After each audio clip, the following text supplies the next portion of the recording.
Think about the things you do from the heart.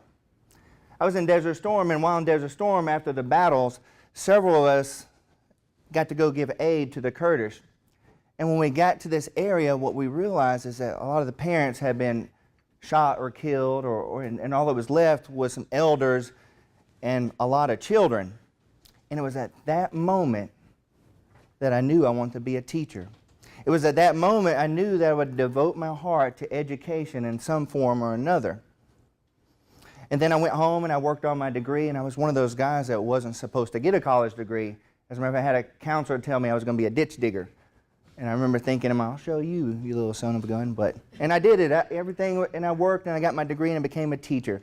And I got to work at a lockdown facility for troubled teens. I did that for 2 years, but I hated seeing those kids get their, what they call their jailhouse religion, and they go back on the streets, and they're stuck in their same lifestyle and end up back in that prison.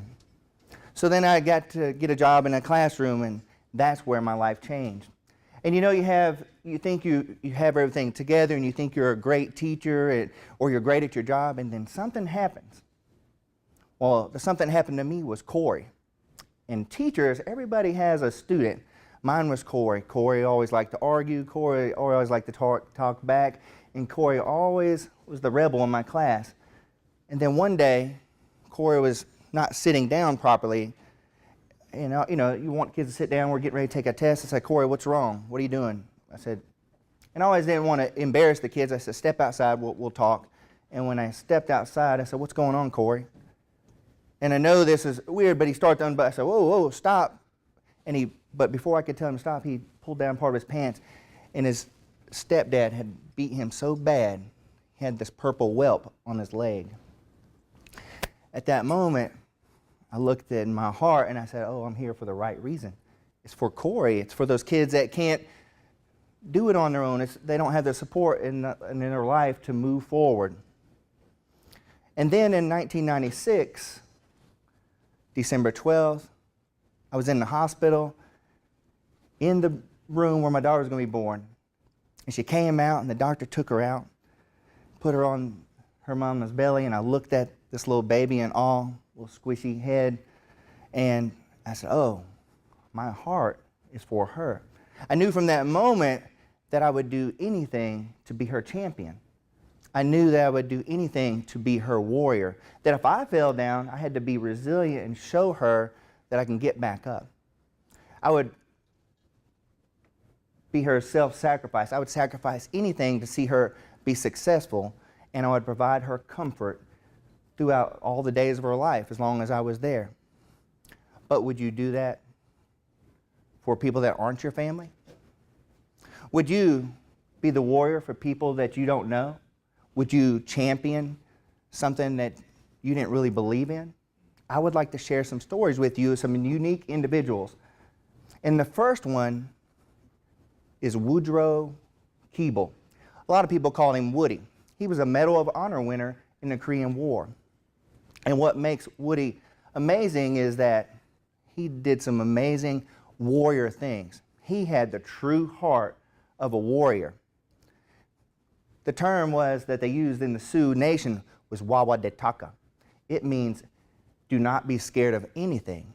Be braver than that which scares you the most. Woody epitomized the true warrior spirit in everything he did. Woody was a big man, 6 foot plus, 230 plus pounds. Now, we see a lot of people big like that now, but in the mid-30s and 1940s, that was a rarity. Not everybody was that big. And he was 100% Sioux Indian. So Woody, when World War II broke out, he had an opportunity to go play baseball with the White Sox. They had drafted him, but instead he enlisted in the military. You see, the Indian Nation, although they had been abused throughout history in America, they also believed in their country.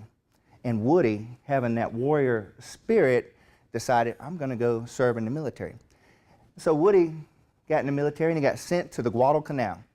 Now, I don't know if you know anything about some of these battles in the Pacific, but they were fierce. And Woody had some of the fierce battles ever. But Woody also had to deal with prejudice and racism being an Indian. But when they found out how brave Woody was, everybody rallied around Woody. And Woody wasn't just brave because he was a Sioux Indian and he had that warrior spirit. Woody was brave because he wanted to protect those people and his soldiers, and he got promoted fairly quickly. So one day during a battle, Woody would often, the stories go, Woody would often go ahead of the patrols and take out snipers. He would take out enemy patrols on his own. And then sometimes his peers, as they were walking up, he was in the midst of hand-to-hand combat, taking out the enemy on his own. Woody received the Purple Heart and the Bronze Star of Valor, and then World War II was over and he went home, back to the reservation. And Woody became a teacher. Woody was a warrior for those kids he taught.